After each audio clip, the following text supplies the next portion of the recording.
Hello and welcome to English Digest. I'm Seb. I'm Elsie.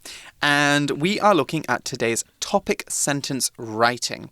Okay, so today we're going to be talking all about uncertainty. Okay. 不确定的情况. Uncertainty. Okay. So I guess you could say we are living in uncertain times right now. Or at least while we're recording this, because we record these episodes a little bit sooner, a couple of months earlier. So it's May right now. Right. And it's quite an uncertain time, isn't it, right now? Yes, and recently the situation in India just got really, really bad. Yes, the situation with COVID-19 is very bad in India right now. And it's kind of not so great in Taiwan either. Taiwan local COVID cases are rising too. Exactly. So at the moment, you guys will know now because it's July when you're listening to this and you will know more about the situation. So right now, you guys are from the future. Yes, you guys are from the future. But for us, we don't know if the situation will get better or if it's about to get worse. So we could say this is an uncertain time. Okay, so uncertain times can be very difficult and very distressing. It's important to stay calm. Yeah, don't panic. But they are also, I think there's always a certain amount of uncertainty in our lives. True. Not necessarily like right now, but there's always, we never know what's going to happen from one moment to the next, do we? And that's actually something that we're going to be talking about today. Okay. So I want to start out our topic and instruction section by looking at a quote from a famous movie. Life is like a box of chocolates. You never know what you're going to get. Do you know what movie this quote is from? Is it from Forrest Gump? It is from Forrest Gump. 阿甘正传. 所以呢，这句话在说的就是生命就像一盒巧克力，结果往往出人意料。你不知道你下一颗拿到的是什么。Exactly. It's like you don't know what it's going to happen. Yes. I don't know if you have these in Taiwan, but like in the UK, in the US, on birthdays, Christmas, we have special boxes of chocolates, which you give as gifts. And these chocolates have lots of different fillings. So they all look the same, but when you bite into them, there might be nuts inside, there might be jam, there might be, I don't know, lots of different things inside them. So the point is, you never know what is going to happen. You never know what is going to be inside the next chocolate you eat. So the future is full of surprises. You never know what's going to happen from one moment to the next. You might think that things are going well for you, and then boom, suddenly life throws you a curveball. When you throw someone a curveball, they do something very unexpected to show that you're not prepared for. So, for example, the universe kind of threw Taiwan a curveball when we suddenly got more COVID cases because, we thought that everything was fine and under control, and then suddenly there was a situation. So that's a kind of curveball. For example, another example is I go to work one morning and without any more warning, my boss fires me. That would be a massive curveball, something I wasn't ready for. Has life thrown you any curveballs recently, Elsie? Luckily, not recently, but I believe something is going to happen. I don't know why, I just have the feeling of it. Okay, anyways. Okay. A feeling of inertia. Curveball 这个字呢，它代表的是棒球里面的曲球。所以呢，When life throws you a curveball, 代表生活中是有困难出现的。You have some problem or trouble in life. Exactly, or a challenge. So why are we talking about curveballs anyway? Curveballs and uncertainty. Today's writing assignment is all about life's unexpected moments. Using the sentence, we never know what will happen in the next second, you're going to write a story with a surprising change to it. Let's look more about the assignment. Elsie, can you tell us some? Of course. 这边呢，我们在讲的是今天要写的 topic sentence writing。它的这个提示是我们难以预知未来，因此没有办法预先安排好最佳的选择。不过呢，当事过境迁之后，我们总会获得些什么。所以请以We never know what will happen in the next second 为 topic sentence 为主题句，写一篇英文作文，文章需分段，文长至少120个单词。It sounds like our story is going to include a sudden twist of fate. 命运的转折. I like twists in stories, in movies. Yes, it's always good to have a twist in a movie or story. One of my favorite twists is in the movie Gone Girl. Have you seen the movie Gone Girl? Yeah, it's from like maybe 6-7 years ago. I can't tell you. Oh, you can't tell me? It will spoil it. But I've watched the movie already. Oh, well, you know then. You know what the twist is in Gone Girl. But I think there are so many different twists. It's the twist. The main one? The main one. I want to tell you guys, I think Gone Girl is a great movie, so maybe you guys can watch it, but I'm not going to say anything else. There's a big twist in that movie, and it's very unexpected, and so I think that's really, really good. Anyway, a twist of fate is when your luck suddenly changes normally from good to bad. So, for example, the successful man lost everything in a cruel twist of fate. When a sudden earthquake shook his house to the ground. Okay, that would be a very sudden twist of fate, a very sudden change. Maybe I'm being a bit of a pessimist, though. The plot change in this story doesn't have to actually be bad. It could be very good. So what does the story should do? What the story should do is include a big change, okay? So something that surprises the reader or that surprised the storyteller. 没错，适时的在你的故事当中呢，增加一些 twists 转折，这样子会更有看头，而且可以让读者呢对你的文章更感兴趣。So in order to develop an approach for this writing, we need to first look at what a topic sentence is. After all, topic sentences are what this unit is all about. A topic sentence is a sentence that lays out what we are going to say in a piece of writing. As you'll remember, earlier this month we talked about topic sentences in essay writing, which normally appear in the introduction and let the reader know exactly what you, the writer, are going to talk about. It's time we looked at our main topic sentence for today's article. The sentence again is, we never know what will happen in the next second. What else should we know about topic sentences, Elsie?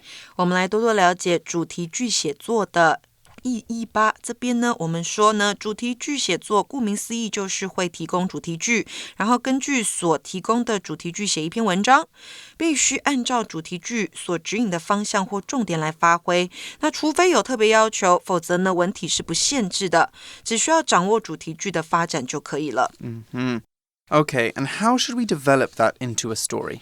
Good question. 这边呢，主题句开头之后，可以用简短几句来解释跟阐明主题句，并接着举出具体的例子或者是亲身经历。以我们的 basic sample 为例呢，作者写出主题句，我们无法得知下一秒会发生什么事，接着立即举出亲身的经历来印证这句话。那文中使用了第一个，以过去简单式来描述过去事实；第二个，以现在的角度回头检视过去的选择，并且做出结论。这个时候呢，动词的时态就可以是现在式了。I see. So the article says we can include concrete examples or personal experiences to develop our ideas. So our story is not going to be complete fantasy. It's not going to be completely made up. Instead, we want something that is grounded in reality. When a story is grounded in reality or grounded in facts, it is a story of real events or a story based on things that really happened. The assignment wants us to build a narrative out of our personal experiences. 是的，我们自身的经验经历过的事实也可以把它写进来。那另外呢，也可以在全文结论句重述主题句，或者是将主题句换句话说，以达到首尾呼应的效果，增加主题句所要表达的主旨。Good advice. The article should be consistent and remain focused on the topic sentence. So when the reader finishes the story, they should be convinced it's true that we never know what will happen in the next second. Now, that doesn't mean that you have to repeat the same sentence at the beginning and end of the passage, but your conclusion should agree with your topic sentence. We'll show you some examples of that when we get to the read-through of our first and second samples. 好，那接下来呢，第四个我们要注意的事情是主题句写作的时候呢，也会要求第二段也以提供的主题句来开头。例如像是92年的指考题目当中呢，它就指定了第一段，你要以 Exams of all kinds have become a necessary part of my high school life。为主题，然后第二段呢还有限制你的一个主题句哦，就是 The most unforgettable exam I have ever taken is、用这个开头，然后加以发展。I'm not sure I've ever had an unforgettable exam, actually. All I can remember about my high school exams is how much my wrist hurt when I finished them. Have you ever taken an unforgettable exam, Elsie? Sure, because in high school, I once fell asleep during a math test. Oh, no. 数学考试的时候睡着了 and I got only 10 out of 100. Oh, I'm so sorry to hear that. I was only able to finish 3 of the 20 questions. And then you fell asleep. Well, did you get all 3 correct? Maybe 2.5. 2.5. That's kind of, I'm not sure if that's better or worse, because you could have got a really good grade if you stayed awake.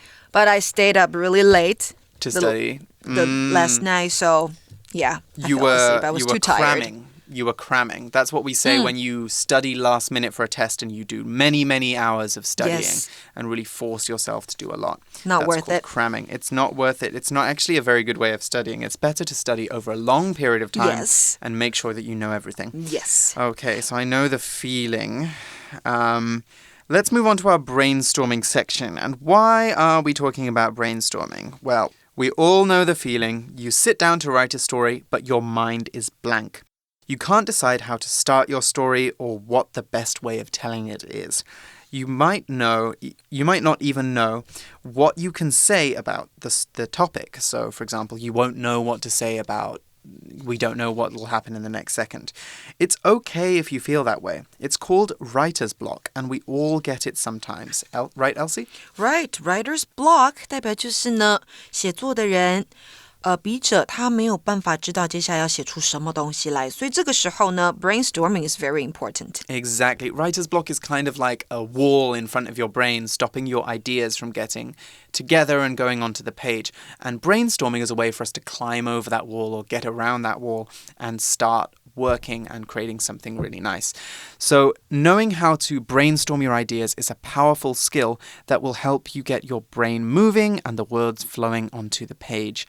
As we have covered in many, many, many writing units before, brainstorming is a process by which you write down your ideas and organize them so you know how to write a passage or plan a project.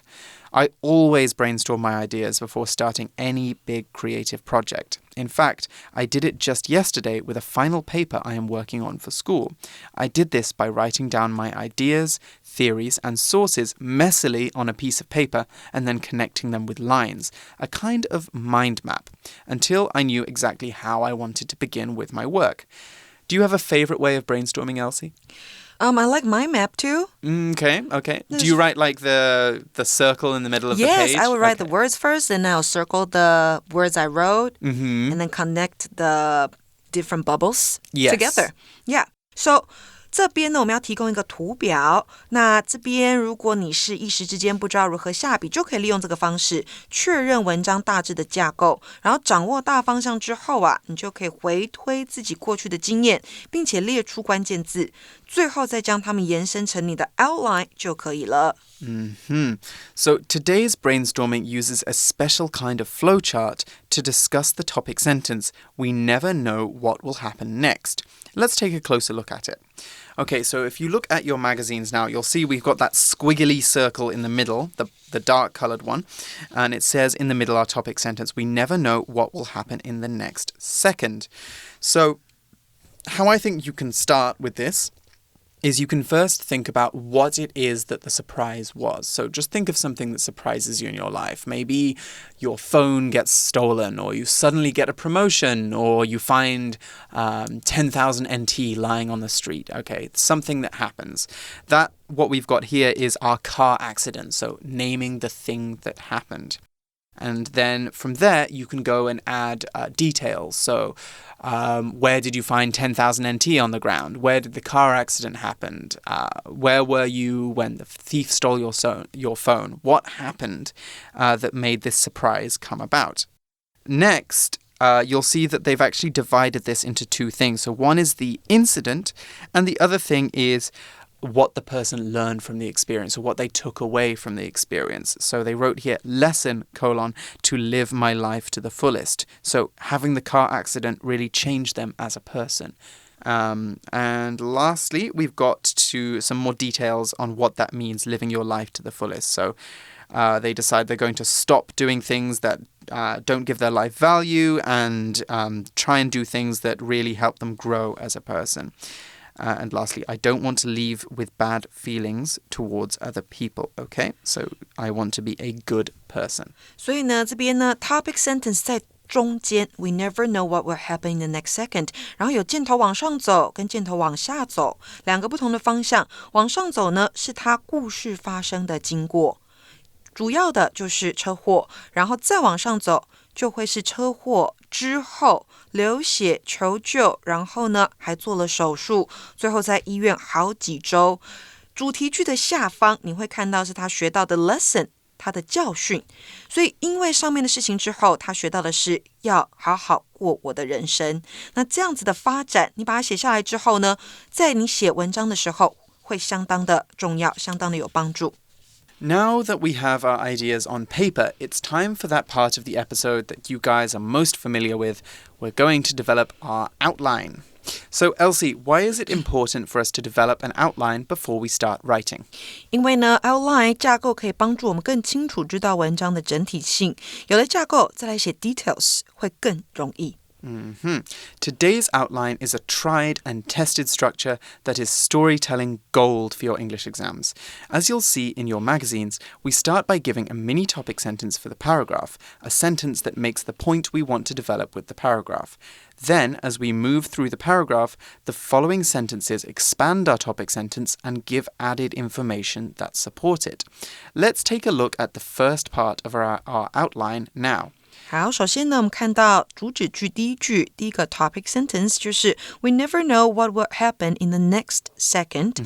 再来你会看到 A、B、C 分别叙述它在这件事情发生的经过。所以 A 句 I was in a terrible car crash when I was in elementary school。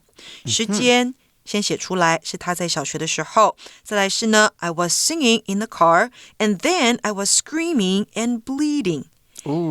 所以这边有一个 twist， 他本来是 happily singing in the car， 然后竟然突然就流血，然后尖叫。C 句他说的是 I needed surgery and was in the hospital for weeks。 我竟然需要手术，而且在医院待了好几周。Just as we saw in our brainstorming section, our second paragraph reflects on our surprising twist of fate and tells us a lesson that the writer learned. Our mini topic sentence is, if we don't know what life will bring, we must always live life to the fullest. A good point. We don't know what is going to happen tomorrow, so we should make the most of today. That is something I have personally been thinking about a lot recently with the COVID-19 pandemic. Until we have got the virus completely under control, we can't know for sure that everything will be okay. So we should take advantage of the opportunities that arise as they come to us. There might not be a second time you can try something out. The outline then goes on to make some good points about ways that the writer can live life to the fullest. Before I do something, I think about whether it'll make my life better. If it doesn't, I'll stop and do something that has value to me. I take this attitude with my friends and family too, okay? So that's very good advice. You should never blindly do whatever everyone else is doing. Think about what value it brings to your life. We'll talk more about living life to the fullest in this month's translation unit, so make sure you tune in for that. In the meantime, let's look at the outline's conclusion. I don't want to leave situations with bad feelings toward other people. Okay, so a good phrase we can use, a good way of saying this is I don't want to bear grudges toward other people. Right. When you bear a grudge, you hold on to anger or hatred or disappointment towards someone and you don't let it go. You don't forgive that person. So I want to leave situations feeling good about where I'm at or feeling like the problem is finished, okay? So that's the lesson that this person has taken away from their sudden twist of fate. Okay, let's take a look at our basic sample now. Basic sample. We never know what will happen in the next second. When I was in elementary school, I was in a terrible car crash. 1 second, I was singing along to the radio with my dad, and the next, I was screaming and bleeding. I had to have surgery and was in the hospital for weeks. But what does this have to do with anything? It taught me an important lesson. If we don't know what life will bring, we must always live life to the fullest. Whenever I'm doing something, I think about whether it's making my life better. If it's not, I stop doing it and do something that has value to me. This attitude has helped me be more direct with friends and family. If someone I care about is hurting my feelings, I tell them so we can resolve the problem. I never want to leave any situation with a bad feeling towards someone else.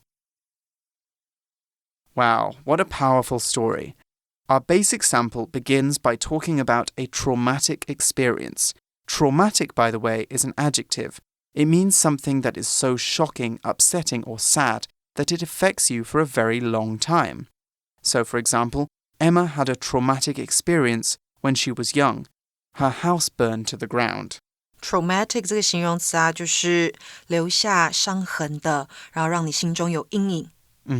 Exactly. The article then goes on to talk about how this traumatic car crash went on to shape the writer's personality. We learn that they actually learned to appreciate life more because of the crash, that they learned to live life to the fullest. So I wouldn't say that this story has a happy ending, but it does definitely have an important message for the reader. What do you think, Elsie? I think it's to cherish every moment you have with your friends and family. Yes, yeah. Really, don't take things for granted. Right, don't take things for granted. 代表不要把你拥有的视为理所当然。Exactly. The article also uses some interesting vocab. One of the words I like here is direct, as in, this attitude has helped me be more direct with my friends. When we are direct with someone, we tell them clearly and openly how we are feeling. For example, if I just took an exam and Elsie asks me, how did you do well? I could either say, I guess we'll just have to wait and see, or I didn't do well. Which do you think is more direct?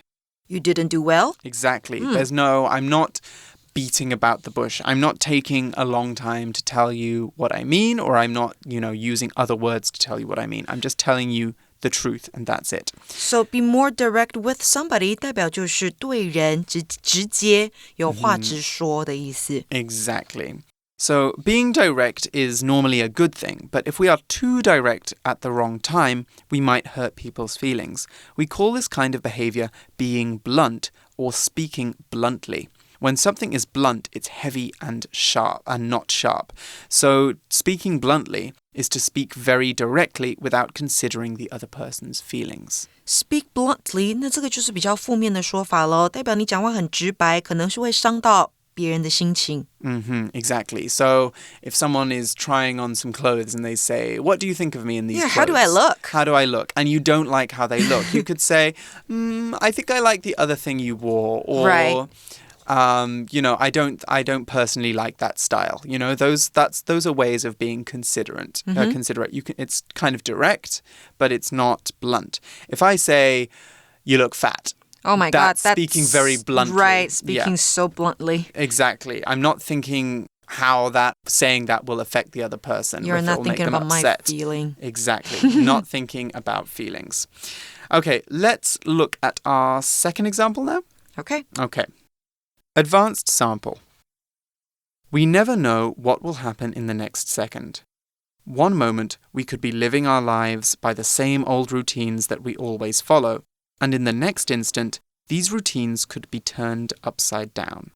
For me, there's no better example of this than the time my family got into a car crash. Within literally the blink of an eye, our lives were all changed forever. My mum was driving with me, my older brother and my father in the passenger seats. And as we were accelerating through an intersection, another car ran the red light and slammed into us. It's a miracle nobody was killed. but the bones in my mother's lower body were shattered, and my brother suffered a broken arm.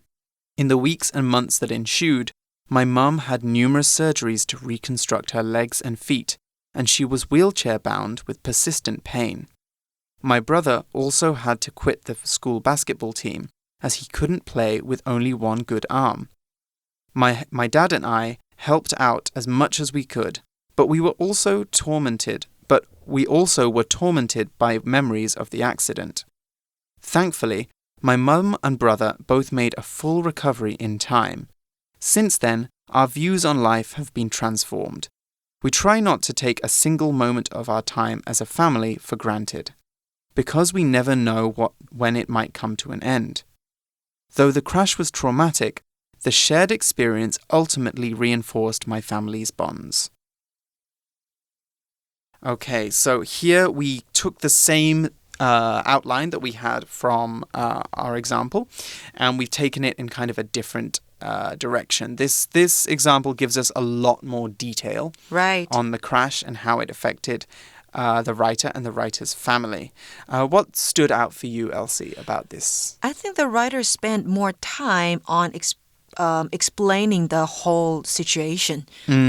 Yes, especially the situation after the crash. Yes. So they actually used the word we just talked about, traumatic, and it really this passage actually really shows you how what trauma is, because he says we were affected for a very long time, and we were both tormented by painful memories of the accident. And that's really the kind of things that happen with trauma. You remember the bad thing for a long time, and it might affect you in a bad way.